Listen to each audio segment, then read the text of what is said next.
Alléluia. Le thème que nous allons développer ce matin, c'est même je peux dire, c'est le fondement de la vie chrétienne. C'est même la base de la vie chrétienne. Alléluia. Sans ça, tu ne pourras jamais voir la main de l'Éternel. Et ce matin, nous allons parler de prends soin de ta vie par la prière. Notre thème s'intitule prends soin de ta vie par la prière. Alléluia. Pourquoi nous parlons de ce thème? Parce que la prière, elle est très importante dans la vie d'un chrétien. Alléluia. Nous savons que sans la prière, tu ne peux pas aller loin avec l'Éternel. Et nous savons que sans la prière, c'est vraiment impossible que tu puisses palper à la gloire de l'Éternel. Vous savez, la prière change la vie d'une personne. Alléluia. La prière a une puissance inexplicable, une puissance que plusieurs personnes n'ont pas encore réalisée dans leur vie parce qu'ils n'ont pas encore palpé ça. Alléluia. Plusieurs personnes aujourd'hui doutent de Dieu. Plusieurs personnes aujourd'hui disent que l'Éternel Dieu n'agit pas. Pourquoi? Parce qu'ils n'ont pas encore pris le temps de demeurer dans la présence de l'Éternel, de prier l'Éternel Dieu comme il faut, afin que l'Éternel Dieu puisse l'exaucer et qu'il puisse palper à la gloire de l'Éternel. Alléluia. C'est pourquoi plusieurs personnes disent que Dieu, il agit tard, il agit en retard, Dieu tarde pour agir.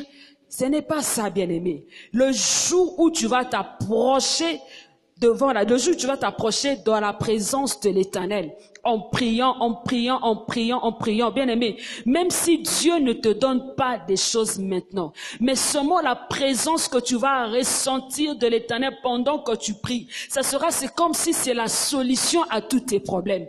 Avant que tu puisses obtenir la chose, seulement cette présence te fera croire, c'est comme si la chose, elle est déjà là et elle va arriver maintenant. C'est ça la dimension de la prière que plusieurs chrétiens ignorent jusqu'à présent. Alléluia. J'aime beaucoup la prière. Parce que la prière a changé ma vie. La prière a fait de moi ce que je suis maintenant. Alléluia. Je me souviens lorsque ma mère m'a mis au monde. J'étais jumelle. Moi, je suis née avec, je crois, 1,4 kg ou bien 1,6 kg. Ma grande sœur m'avait dit ça. Et ma jumelle était en bonne santé. Elle avait, je crois, 3 kilos et quelques. Mais moi, j'avais qu'1 kilo. Et les médecins ont dit à ma mère, mais ta fille ici, là, elle ne va pas vivre, elle va mourir parce qu'elle n'est pas en bonne santé. Et les médecins ont dit à ma mère, mais celle-là, la première, celle qui est sortie, première, elle va vivre. Ma maman, elle était vraiment déçue, désespérée. Elle ne savait pas quoi faire. Mais il y a eu quelque chose qui s'est passé, bien aimé. Celle qui était en bonne santé, elle est morte. Moi qui étais malade avec 1 kilo, que le docteur avait dit que j'allais mourir, je suis restée en vie. Ça avait dépassé les médecins. En grandissant, je me souviens, on m'avait lancé une maladie qu'on appelait le Mwanza. C'est comme la maladie d'un PC, c'est comme la lèpre. Alléluia. Ces derniers temps, je crois que ça a même disparu. Ce sont des maladies qui existaient vraiment, comment on appelle ça, au passé. On m'a lancé cette maladie qu'on appelle le Mwanza. Bien aimé, j'ai souffert avec cette maladie pendant 12 ans, je crois.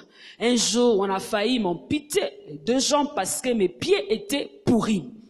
Donc, il y avait des moments où je pouvais faire 1 année sans marcher.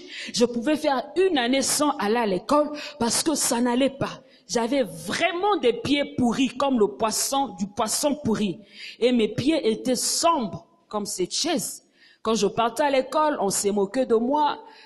Comment on appelle ça? Les pieds coca, le visage fanta.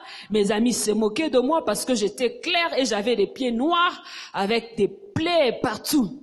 Et je me souviens lorsque les pieds commençaient à me faire très mal, lorsque je commençais à ressentir les douleurs. Bien aimé, ça grattait. Ça démange. Ça démangeait. Dès que tu grattes, la peau s'ouvre. La chair rouge. Tu vois la chair rouge et tu vois le sang. Non, pas le sang, de l'eau. Ça faisait pas sortir du sang, ça faisait sortir de l'eau. La chair rouge qui fait sortir de l'eau. Et mon père a fait tout. Il m'a emmené par-ci, par-là, dans les hôpitaux. Il m'a emmené chez les féticheurs. Là, on était parti chez les féticheurs. Ils ont encore ajouté des esprits en moi. Donc, il a fait tout pour que je sois guéri, mais ça n'a jamais marché. Je me souviens, à l'âge de 18 ans, j'ai donné ma vie à Christ. J'ai dit à Dieu, Seigneur, je t'appartiens. Avant que je puisse donner ma vie à Christ, je me souviens, j'ai fait 3 jours en route comme une folle. Et mon père a demandé aux gens qui vivaient avec nous, ils étaient comme nos frères. Mon père les a demandé d'aller me chercher. Ils m'ont trouvé en route, bien aimé. Et j'avais fait 3 jours sans manger. C'est là que l'Éternel Dieu m'a récupéré. Et j'ai donné ma vie à Christ. Quand j'ai donné ma vie à Christ, je croyais que tout allait se passer mieux. Je croyais que mes souffrances allaient s'arrêter là. Je croyais que mes souffrances allaient finir là. Mais bien aimé, c'est comme si on est venu encore ajouter la souffrance. C'était très dur pour moi. Mais à l'âge de 10, je crois que avant d'atteindre mes 18 ans, 12 ans après cette maladie, Dieu m'avait guéri. La maladie a disparu comme ça, 12 ans après. La maladie a disparu comme ça par la grâce de l'Éternel. Et à 18 ans, j'ai donné ma vie à Christ. J'ai commencé à marcher dans ma vie chrétienne. J'ai vécu beaucoup de problèmes que je ne peux même pas expliquer ici, sinon ça va nous prendre du temps. J'ai vécu des problèmes inexplicables. Mais ce qui m'a fait sortir de ce problème, c'est la prière. Bien aimé, j'ai pris conscience. Pour ma vie, il n'y a que l'Éternel Dieu qui peut agir. Je me suis dit, mais si je me mets seulement à pleurer, à me plaindre, à être triste, rien ne va changer. Je dois prendre une décision ferme pour que ma vie puisse changer. J'ai dit à Dieu, Seigneur, assez. Aujourd'hui, je prends la décision de te chercher afin que ma vie aussi change. Je voyais des gens venir à l'église témoigner la grandeur de Dieu. Mais moi, je ne témoignais pas. Je passais mon temps à pleurer. Mon cœur était rempli d'amertume, de tristesse, de pleurs à cause de réalités que je vivais. J'ai dit à Dieu, non. Je suis entrée dans un programme de prière avec une maman qui venait de Keene. Elle était venue à Pointe-Noire parce que j'ai grandi à Pointe-Noire. Elle est venue, cette maman, elle m'a dit, Marianne, aujourd'hui on va prier. Nous sommes entrés dans la chambre avec cette maman, elle s'appelait Maman Laurette. On a fermé la chambre, on a commencé à prier. J'ai fait 3 jours sans manger ni boire. J'ai rien mis dans ma bouche. On a prié.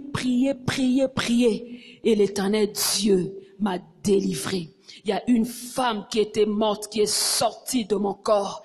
À partir de ce jour-là, bien aimé, j'ai commencé à monter dans la prière. Et l'Éternel Dieu m'a dit, maintenant je vais te donner le mariage. Bien aimé, Dieu m'a donné le mariage. Quand Dieu m'a donné le mariage, en plus, il m'a fait grâce d'épouser un homme de Dieu qui m'a enseigné la parole, qui m'a appris comment prier. Parce que moi, dans mon église, on avait l'habitude de prier à haute voix, crier. Lorsqu'il m'a connu, il m'a dit, mais Marianne, mais la prière, c'est pas comme ça. Tu n'es pas obligé de commencer à crier tout le temps, tu risques de t'épuiser. Mais la prière, tu peux aussi rester calme. Prier, parler à Dieu avec amour, dans le calme. Alléluia. Lorsqu'il m'a dit ça, bien aimé, j'ai commencé à prier. Et je me suis rendu compte, quand je priais comme ça, je ne m'épuisais pas. Je priais pendant des heures. Alléluia. Aujourd'hui, la prière a changé ma vie, bien aimé. Quand les gens me regardent, quand je donne ce témoignage, il y a plusieurs personnes qui ne croient même pas que je suis passée par ça. Alléluia. La prière, elle est très importante. Il ne faut jamais négliger la prière. Un chrétien qui n'aime pas prier, c'est un chrétien qui ne veut pas aller loin avec Dieu. C'est un chrétien qui n'aime pas sa vie. Si tu aimes ta vie, bien-aimé, tu vas commencer à prier afin que l'Éternel Dieu fasse quelque chose dans ta vie. Alléluia. J'aimerais vous parler d'un homme qui a prié et l'Éternel Dieu l'a guéri. Alléluia. La prière a une puissance inexplicable. Bien-aimés, j'ai vu la prière agir dans la vie des hommes. J'ai vu la prière prendre une personne qui était rien, qui était méprisée par des hommes, insultée par des hommes. J'ai vu la prière prendre cette personne, l'élever et lui faire asseoir sur la table de grands. Alléluia. J'ai vu comment la prière a délivré des gens qui étaient possédés pendant des années. Amen. Comme la Bible dit, les apôtres qui n'arrivaient pas à chasser le démon dans le corps d'une personne, Jésus les a dit, ces genres de démons ne sortent que par le jeûne et la prière. Ça veut dire qu'il y a des situations qui changent que par la prière. Si tu ne pries pas, la situation demeurera ainsi. Les disciples n'ont pas pu chasser ce démon parce que dans ce temps, la vie de prière que les disciples avaient n'était pas trop puissante pour chasser le démon qui était dans le corps de cet homme. Mais bien aimé, quand Jésus est monté au ciel, quand les disciples ont reçu le Saint-Esprit, lorsqu'ils ont compris les choses, ils ont commencé à demeurer dans la prière. Lisez l'histoire des disciples, vous connaissez ça dans la Bible. Les disciples ont commencé à faire des miracles inexplicables. Mais avant, ils n'arrivaient pas, parce qu'ils n'avaient pas la prière. Mais après, quand ils ont compris que c'est la prière qu'il faut, ils ont commencé à chasser les démons dans les cordes. Il y a des situations, bien aimées, qui nécessitent seulement la prière. Seulement la prière. S'il vous plaît, mes bien-aimés dans le Seigneur, ayez une vie de prière. Un chrétien doit avoir une vie de prière. Alléluia. Je vais ouvrir ma Bible dans le livre de, comment on appelle ça là? 2 Rois, chapitre 20, versets 1 à 6. 2 Rois, chapitre 20, versets 1 à 6. Lisons la parole de l'Éternel. En ces temps-là, Ézéchias fut malade à la mort. Le prophète Ésaïe, fils d'Amon, vint auprès de lui et lui dit, « Ainsi parle l'Éternel, donne tes ordres à ta maison, car tu vas mourir, et tu ne vivras plus. » Ézéchias tourna son visage contre le mur et fit 7 prières. Ézéchias tourna son visage contre le mur. La Bible dit, et fit 7 prières. Amen. Nous lisons la suite, le verset 3. Ô l'Éternel, souviens-toi que j'ai marché devant ta face avec fidélité et intégrité de cœur, et que j'ai fait ce qui est bien à tes yeux. Et Ézéchias répondit d'abondantes larmes.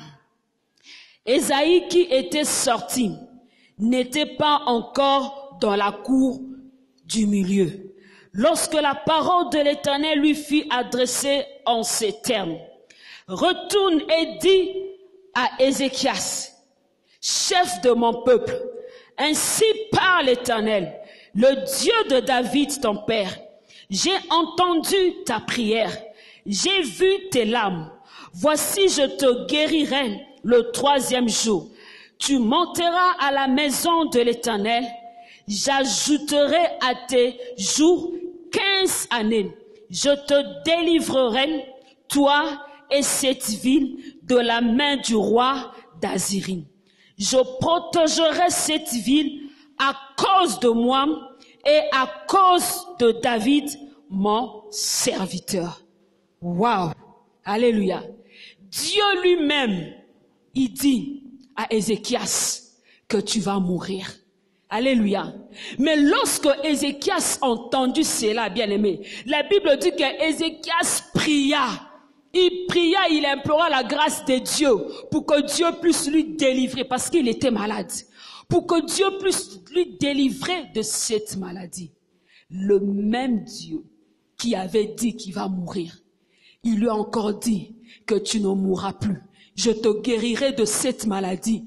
Et pire encore, j'ajouterai 15 ans. Oh my God.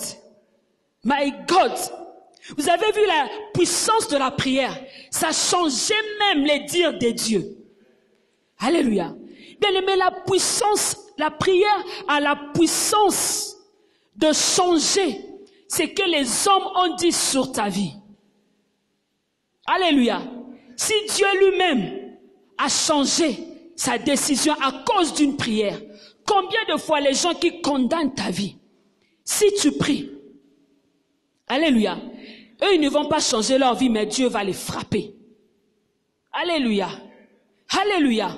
Aujourd'hui, Dieu peut te dire, comme tu as péché, je te ferai ceci, je te ferai cela. Mais bien aimé, lorsque tu te repens devant la face de l'Éternel, tu lui dis, Seigneur, pardon en priant. Tu t'humilies devant la face. L'Éternel Dieu va changer son avis, comme Israël le faisait.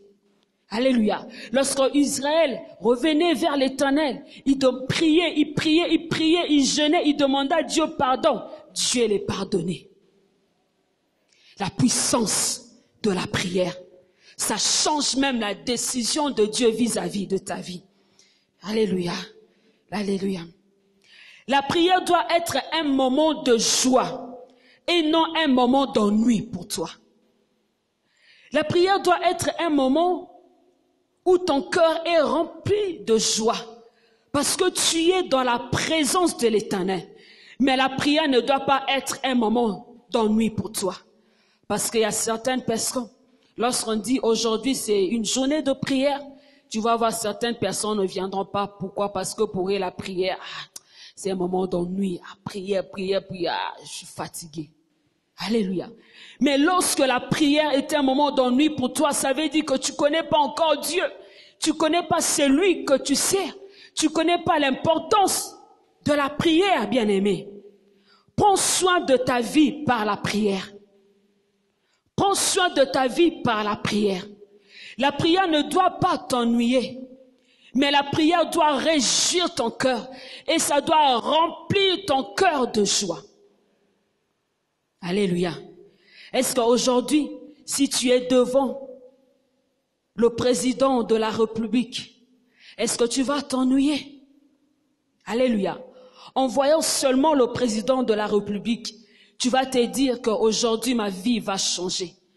Mais si un homme est capable de réjouir ton cœur comme ça, bien-aimé, combien de fois l'Éternel Dieu, lorsque tu entres dans la présence de l'Éternel, dis-toi que tu es en train de parler avec Dieu. Ça veut dire que tu dois te dire que comme je suis en train de parler avec le roi de rois, comme je suis en train de parler avec Dieu, aujourd'hui les choses vont changer dans ma vie.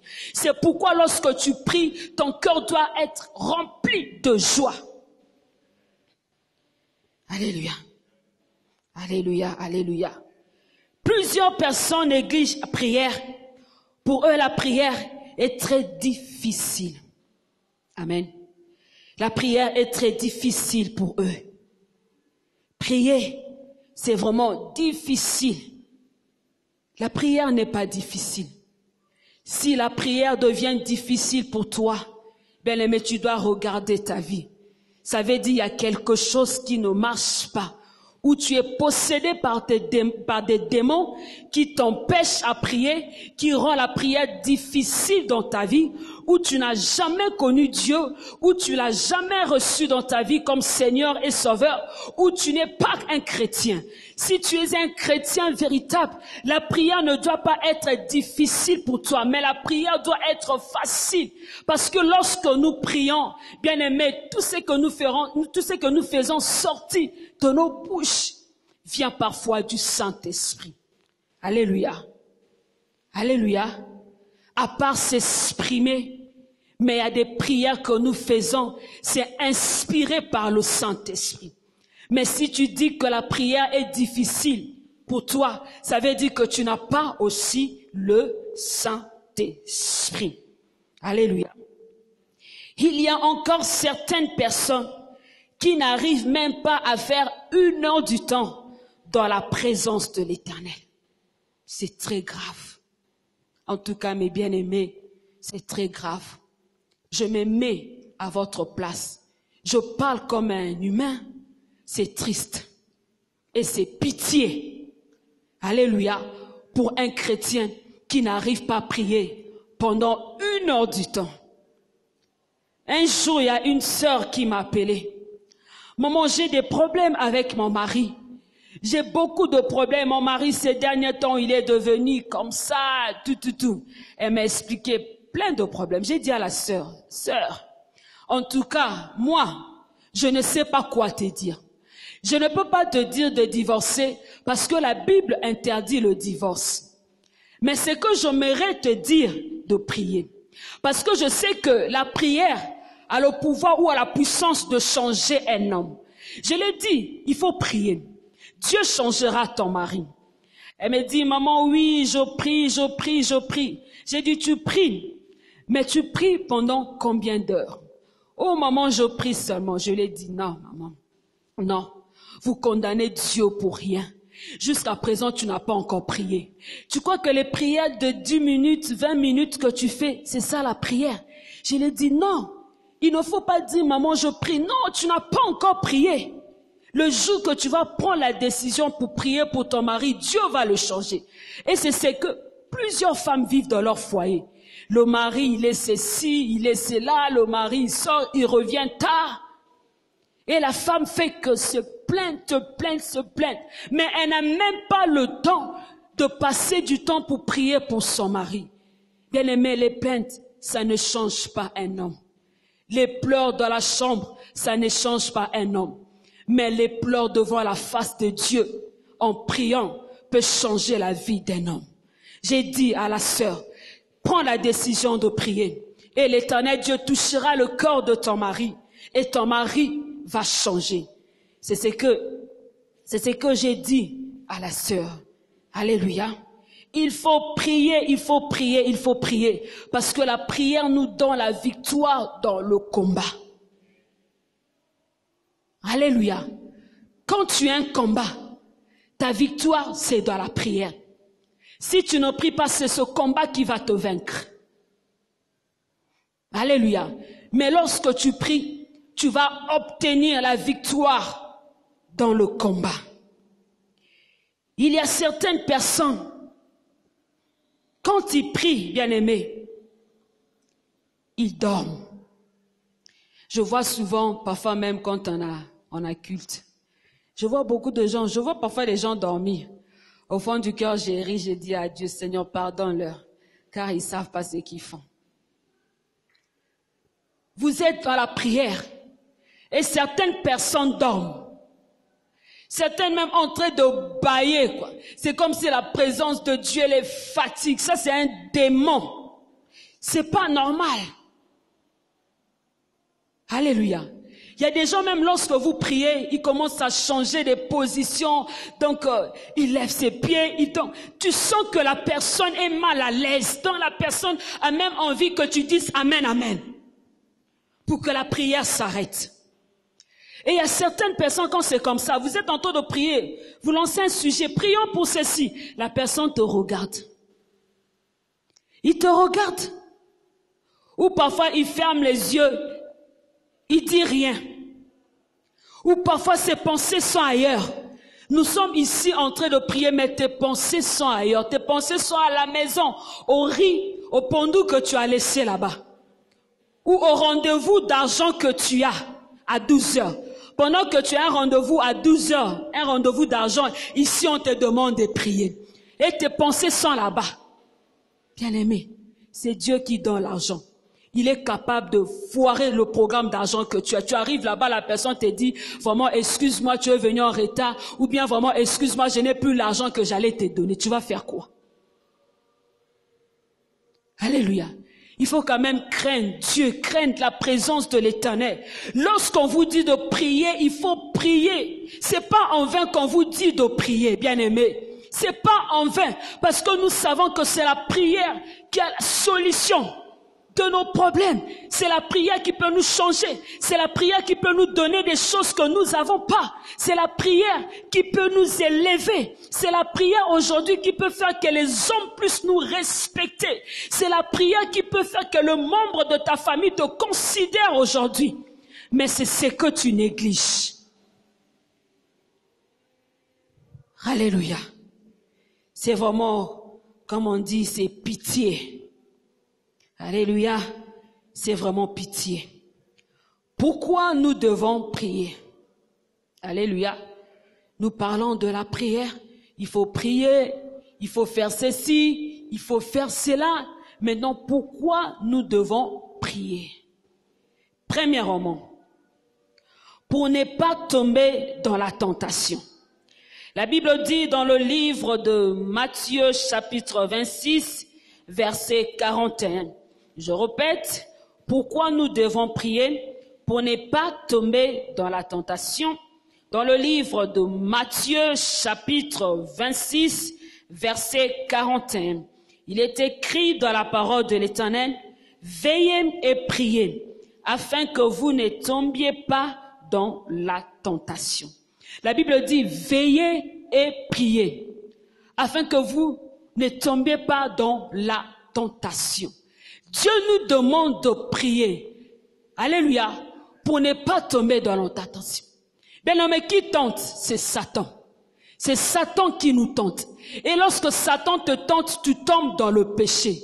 Ça veut dire, si Dieu te dit de veiller et de prier, c'est pour que tu ne puisses pas tomber dans le péché. Alléluia. Parce que la prière, tu sais, au fur et à mesure que tu entres dans la présence de l'Éternel, au fur et à mesure que tu pries, tu vas commencer à ressentir la haine du péché. La présence de l'Éternel va faire que tu puisses ressentir la haine du péché. Il y a des choses, bien aimées, que tu vas commencer à abandonner de toi-même, sans qu'on puisse te forcer.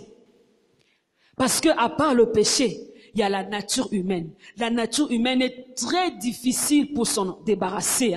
Mais lorsque tu pries, tu passes du temps dans la prière, tu te concentres dans la prière, il y aura certaines choses en toi, va commencer à quitter. Bien aimé, si tu es nerveux et que tu passes du temps dans la prière, tu vas commencer à ressentir, c'est comme si tu n'as plus la force de t'énerver. Quand une personne te fait quelque chose, tu sens c'est comme si cette force, il n'y en a pas. Tu as envie de te fâcher, mais tu n'arrives pas. Vous savez, là où je suis, je me fâche pas. Vous pouvez demander au pasteur. Je me fâche pas. Je peux être mécontente, mais je ne me suis jamais fâchée. Il y avait des moments où je disais à Dieu, mais Seigneur, pourquoi je me fâche pas? C'est impossible. Mais une personne doit quand même se fâcher. Donc je faisais ce genre de prière. C'est pas bon, mais moi je croyais que c'était bon parce que je me dis, mais je fasse, quand une personne me fait quelque chose, je trouve ça seulement à la légère, donc je prends ça à la légère. Je banalise simplement.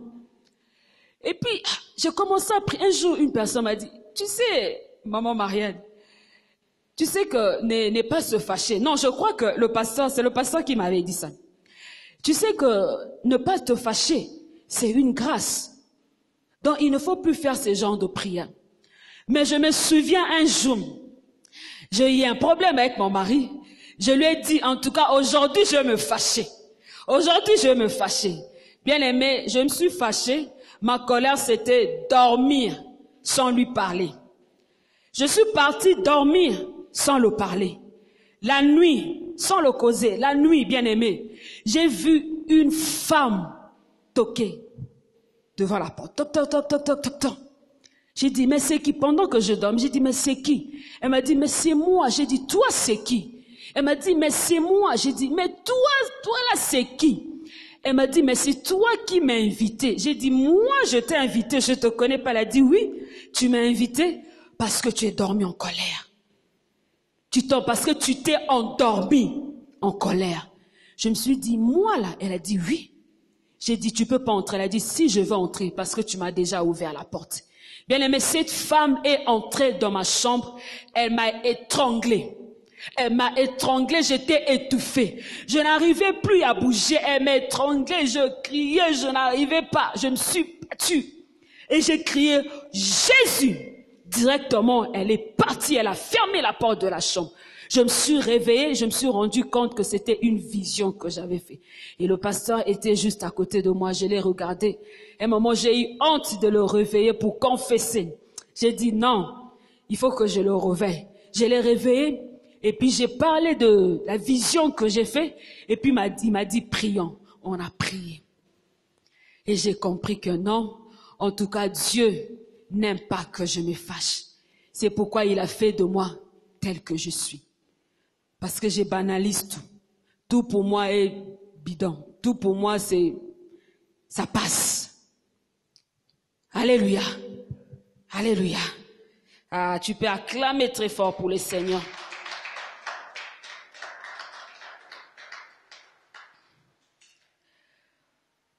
Pourquoi nous devons prier?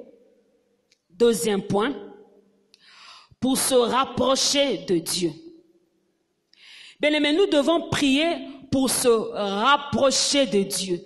Parce que la prière nous rapproche de Dieu.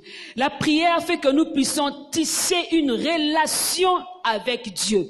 Une relation que personne ne peut briser. Parce que la Bible nous dit que rien ne peut nous séparer de l'amour de Christ. Lorsque nous prions, nous tissons une relation avec Dieu et rien ne peut nous séparer de l'amour du Christ. Les problèmes, les difficultés, les insultes, les démons, les sorciers, ainsi, personne ne peut nous séparer de l'amour du Christ. Parce que nous passons tellement du temps dans la présence de l'Éternel au point où la relation que nous avons avec l'Éternel est maintenant tissée. Au point où personne ne peut briser ça, personne ne peut couper ça, personne ne peut nous séparer. Nous sommes soudés. Alléluia. Soudés. La prière, se rapprocher de Dieu dans la prière, bien-aimés. Alléluia. Nous avons une communion avec l'Éternel. Une personne qui prie, bien-aimé, a une relation ou une communion avec l'Éternel que plusieurs personnes n'ont pas. Est-ce que tu peux dire Amen? Que plusieurs personnes n'ont pas. Lorsque je passe du temps dans la présence de l'Éternel, au fur et à mesure que je prie, Dieu me donne sa nature. La prière donne aussi la nature du Christ. Amen, amen. La prière donne la nature du Christ. Pourquoi en Antioche on a dit aux disciples qu'ils étaient des chrétiens? Parce qu'ils ont senti leur façon de faire les choses, c'était comme Christ. Donc les disciples avaient maintenant la nature de Christ. C'est pourquoi on les appelait des chrétiens. La prière. Troisième point. Nous devons prier parce que la prière nous protège de Satan et ses œuvres. Alléluia. Nous devons prier parce que la prière nous protège de Satan et ses œuvres. La Bible dit dans le livre de Psaume, chapitre 4, verset 6, il est écrit dans la parole de l'Éternel, « Je me couche et je m'endors. Je me réveille, car l'Éternel est mon soutien. Je ne crains pas les myriades des peuples qui s'assiègent de toutes parts. » Alléluia. Lorsque tu as une vie de prière, bien-aimé, tu dormiras en paix. Tu te réveilleras en paix parce que tu sais que l'Éternel Dieu est ton protecteur.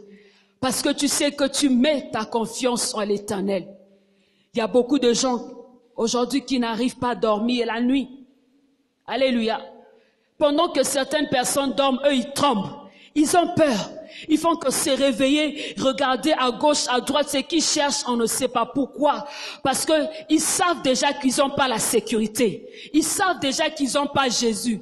Ils savent déjà qu'ils n'ont pas la prière. Ils savent déjà que si aujourd'hui, un démon entre ici, je serai la première personne qu'on va attaquer. Parce que je n'ai pas une vie de prière. Alléluia.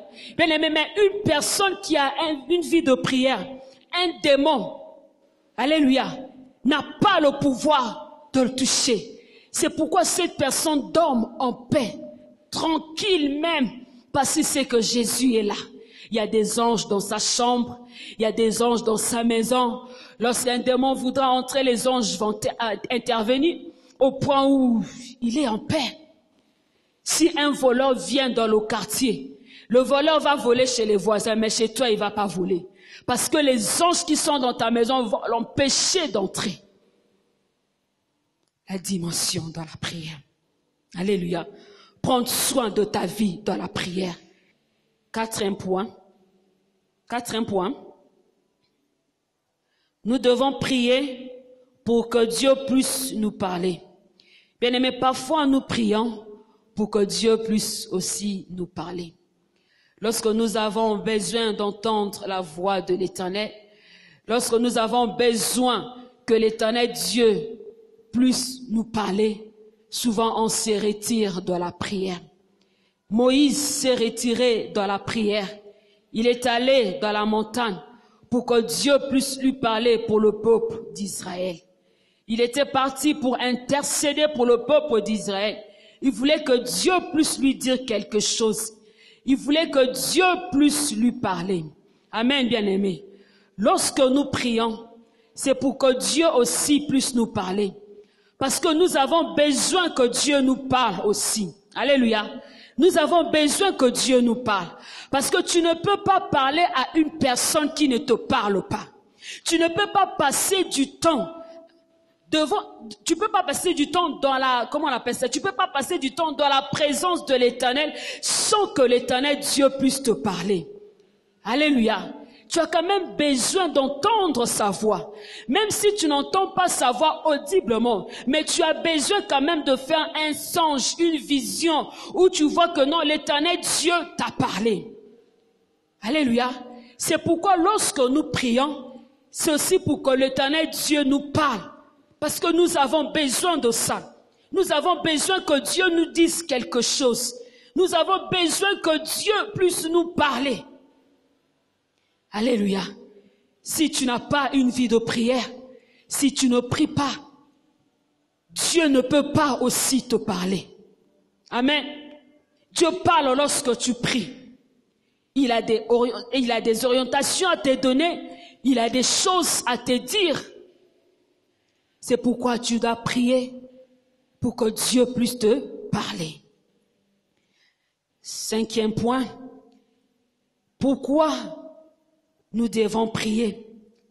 Nous devons prier parce que sans la prière, tu ne peux rien recevoir de Dieu. Ça, vous savez déjà ça. C'est lui qui prie, reçoit. C'est lui qui ne prie pas, ne reçoit pas. Nous prions pour recevoir des choses venant de Dieu. À part le royaume de cieux, bien-aimés, qui est notre première priorité. Alléluia. Nous prions aussi pour recevoir des choses auprès de l'Éternel, afin que l'Éternel Dieu nous donne ce que nous avons besoin. Lorsque nous prions, nous demandons à Dieu des choses que nous avons vraiment besoin, qui pourra réjouir notre cœur. C'est pourquoi tu dois prier. Tu as besoin de la prière pour que l'Éternel Dieu te donne les choses que tu désires, pour que l'Éternel Dieu te donne les choses qui te manquent, pour que l'Éternel Dieu te donne les choses que ton corps, ton âme, ta maison, ta famille, ton mari, ta femme a besoin. Alléluia. Sixième point, avant-dernier point. Pourquoi nous devons encore prier? Nous devons prier parce que la Bible dit prier sans cesse. Alléluia. Tu dois tout le temps prier. La Bible dit prier sans cesse. Ça, c'est l'ordre que l'Éternel Dieu nous a donné. Nous devons prier parce que Dieu nous a donné l'ordre de prier sans cesse. Alléluia. Ça veut dire que je dois prier partout. Quand j'ai le temps, je prie. Si je trouve qu'à la maison, j'ai pas le temps, je travaille du matin jusqu'à 23 heures, je peux prier aussi dans mon travail, là où je suis. Ou quand j'ai pause, je me retire, je prie. Je peux prier n'importe où, je peux prier dans un taxi, je peux prier lorsque je sens le désir de prier, je peux prier lorsque je sens le Saint-Esprit m'appeler à prier. Donc je peux prier pour n'importe quoi, je peux prier en préparant. Il y a des fois, je prie en langue, surtout pour les gens qui ont la grâce de prier en langue. Bien-aimé, Tu peux prier, tu peux préparer. En préparant, tu pries en langue. En préparant, tu pries en langue. Bien-aimé, en lavant les habits, tu es en train de prier en langue. Donc tout ce que tu fais, tu pries en langue, prier sans cesse. Parce que la prière n'a pas 2 heures fixes. La prière, c'est pas seulement à l'église. Oh, moi, je prie seulement à l'église. Non, la Bible nous dit de prier sans cesse. Donc, de prier tout le temps. Alléluia. À chaque fois qu'on a occasion, nous prions. Si je vis dans une maison où on n'a qu'une chambre, nous sommes nombreux, il n'y a pas moyen de prier. Bien aimé, si tu as une église, va à l'église, prie. Alléluia. Va à l'église, prie. Si tu travailles, tu n'as pas le temps. Commence à te retirer parfois là où tu es au travail. Cherche un endroit où tu vas commencer même à prier. Même pendant 1 heure du temps. Nous savons souvent à la pause au travail, parfois c'est 1 heure, 1h30, parfois c'est 2 heures. Tu peux sacrifier ces heures aussi dans la prière.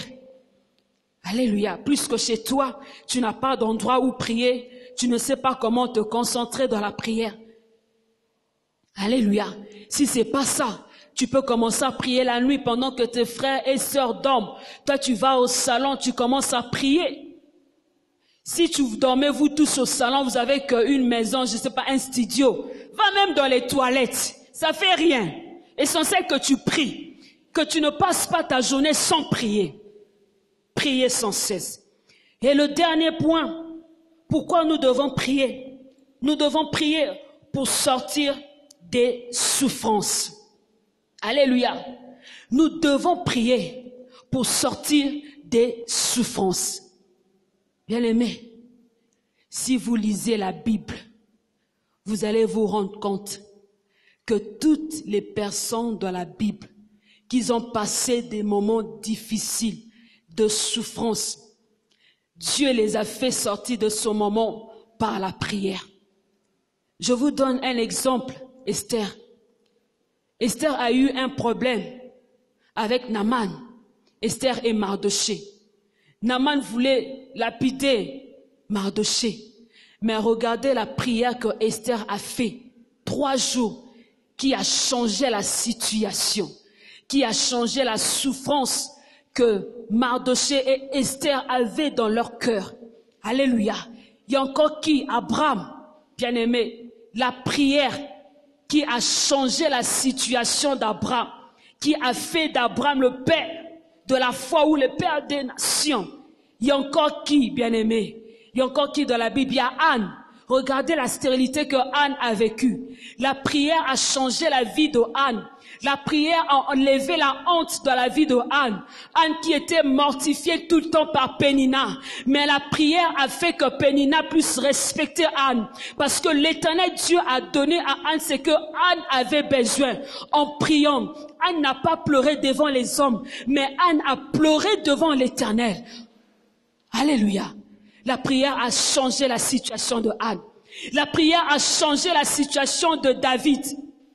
David avait pour ennemi son propre fils qu'il a mis au monde. Alléluia. Mais la prière a changé ça. Et David a commencé à glorifier le nom de l'Éternel. La prière a changé la vie de Jérémie. Jérémie qui passait son temps à pleurer parce qu'il vivait des épreuves, des difficultés. Mais la prière lui a fait sortir de cette souffrance. La prière a changé sa vie. Mais toi, jusqu'à présent, tu continues à te plaindre. Tu ne veux pas prier, mais tu veux passer ton temps à pleurer, à te plaindre. Bien-aimé, tes larmes ne vont pas changer ta situation. Tes larmes ne vont pas changer ta vie. Mais la prière, si. Si tu pleures devant la face de l'Éternel, tu pleures devant l'Éternel, bien-aimé, tu présentes l'Éternel tes souffrances. Ça va changer ta vie. Alléluia. Si tu ne sais pas prier, j'aimerais dire quelque chose. Sûrement, il y a une personne ici qui ne sait pas prier. Parce qu'il y a des chrétiens qui ne savent pas prier. Ils ont reçu Jésus dans leur vie, mais ils ne savent pas prier. Alléluia. Il y a même certains, lorsqu'ils prient, ils n'ont pas de mots. Ils ne savent pas quoi dire à Dieu. Bien-aimé, si tu as ce genre de problème, reste seulement calme dans la présence de l'Éternel. Invite le Saint-Esprit. Dis au Saint-Esprit, Saint-Esprit, la Bible dit que ce n'est ni par ma force, ni par mon intelligence, mais c'est par toi, Saint-Esprit. Dis au Saint-Esprit, je ne sais pas prier. Parfois, quand je entre dans la présence de l'Éternel, je n'ai même pas des mots. Lorsqu'on nous dit à l'église, prions, je ne sais pas quoi dire. C'est pourquoi je fais que regarder l'orateur ou bien le modérateur. C'est pourquoi je reste calme, parce que je ne sais pas prier. Invite le Saint-Esprit dans ta vie. Le Saint-Esprit qui donne la dimension de la prière. Parce que c'est l'Esprit Saint qui donne la dimension de la prière. Le Saint-Esprit qui donne la dimension de la prière. Le Saint-Esprit te remplira de sa présence. Et bien aimé, tu vas monter dans la prière et tu auras maintenant de quoi dire à l'Éternel. Que l'Éternel Dieu te bénisse. Est-ce que tu peux acclamer très fort pour le Seigneur?